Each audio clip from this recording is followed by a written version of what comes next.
to the village square. People were just gathering and the sun was still out and hot.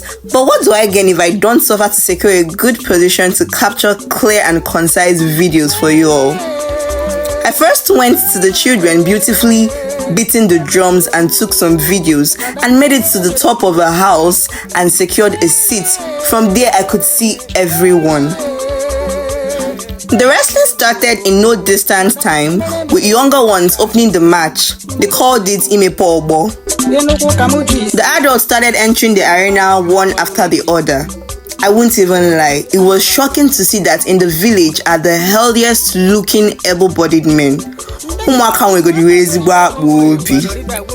Everything about the wrestling was beautiful, from the chiefs of the 11 villages that makes up Edda, well dressed in a look-alike regalia, sitting together under a canopy, to the way the wrestlers danced gracefully, pointing towards their different villages and the happy cheers from the villagers. Everything was totally beautiful to behold. It was even more beautiful watching how the arena went up into frantic fray each time there was a winner, with people lifting up the winners above their shoulders and running out with him, coming back with him dressed in a beautiful judge material and rubbing white powder all over him and others, even dragging a goat along for him.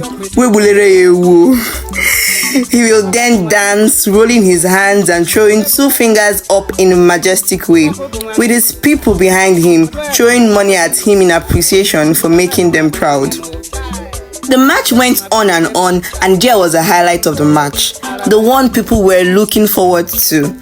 The defending champion of many succeeding years, Okpike, whose back has never touched the ground since the first day he entered the wrestling competition many years back.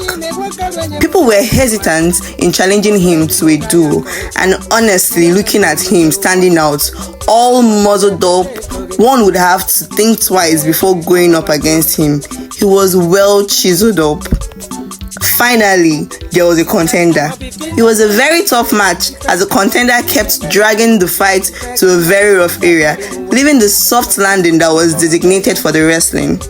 And finally, Okpike threw him down, once again maintaining his status as the champion of the match. And there was the controversial wrestling, which brought the match to an abrupt and absolute halt. The guy had entered the arena looking for a contender. Then one person challenged him and the match started. He shoved the guy who fell towards the seated chiefs, and in a bid to move away from them, he kept pushing him down and ended up putting fingers into the contender's eyes, which swelled up almost immediately. He ran into the crowd, jeering, but no one, not even one soul, cheered for him.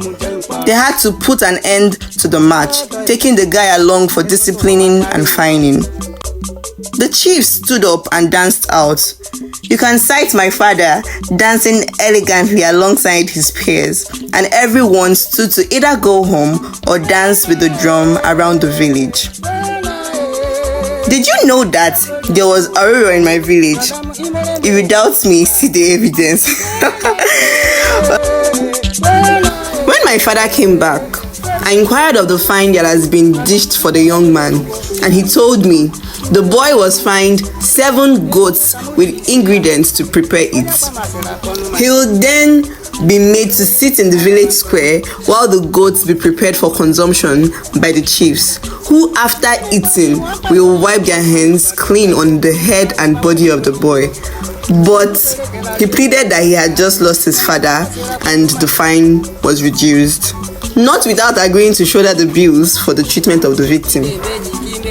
In my next video, we'll be seeing the famous Afoutu markets and Edda local delicacies like Eburebu and Azuma. See you in my next video. Bye!